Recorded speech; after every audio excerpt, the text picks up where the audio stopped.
la Chambre de l'enseignement supérieur inclusif, que l'on nomme CHESI, du pôle académique de Namur, a pour mission de coordonner la politique d'enseignement supérieur inclusif dans les établissements pour établir une pratique cohérente entre les différents établissements pour que les étudiants soient accueillis et accompagnés de manière équitable, mais aussi de collaborer avec la commission d'enseignement inclusif de l'ARES. Elle ambitionne également de proposer tout d'abord un lieu d'échange et de partage dans le domaine de l'enseignement supérieur inclusif entre acteurs de terrain, mais aussi de mutualiser les forces des différents établissements afin d'organiser ensemble des activités d'information ou de sensibilisation à l'attention de tous les membres du PAN, de proposer un ou plusieurs délivrables communs à destination des acteurs de l'enseignement supérieur. Le fait de disposer d'une coordination par le pôle aide à faire avancer nos projets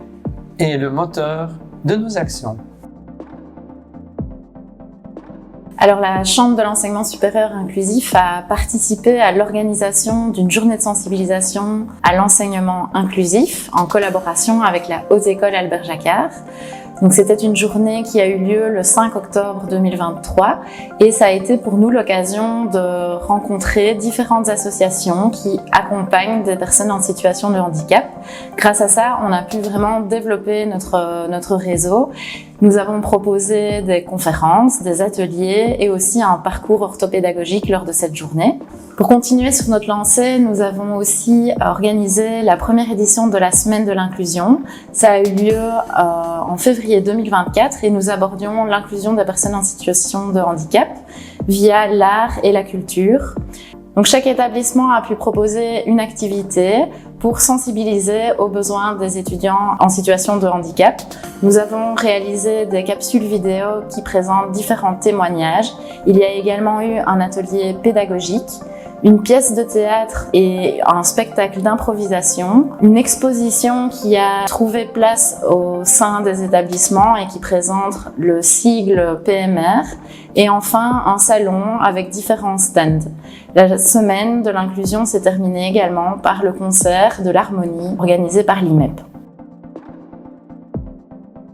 Je dirais dans la continuité, parce que c'est un groupe qui fonctionne relativement bien et qui est porteur.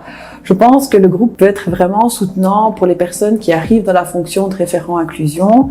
Ça permet de comprendre et d'appliquer les bonnes pratiques que nous mettons en place dans les autres établissements. Notre mission est complexe et il est parfois soutenant de se rendre compte que dans les autres établissements, les collègues vivent les mêmes réalités et les mêmes difficultés. La convivialité, la confiance, l'entraide sont vraiment la base de nos échanges et nous souhaitons que ça se poursuive dans ce sens. Notre objectif est vraiment d'améliorer les connaissances et les pratiques afin qu'elles collent de plus en plus à la réalité et à l'humanité des pratiques que nous voulons mettre en place dans nos établissements concernant l'accompagnement des étudiants en situation de handicap. Nous souhaitons que tout le monde puisse continuer à prioriser sa participation aux réunions et son investissement dans l'organisation de nos actions communes. Nous allions allier nos forces autour d'une problématique commune aux membres de la CHESI et puis on se donne déjà rendez-vous l'année académique prochaine pour la seconde édition de la Semaine de l'inclusion.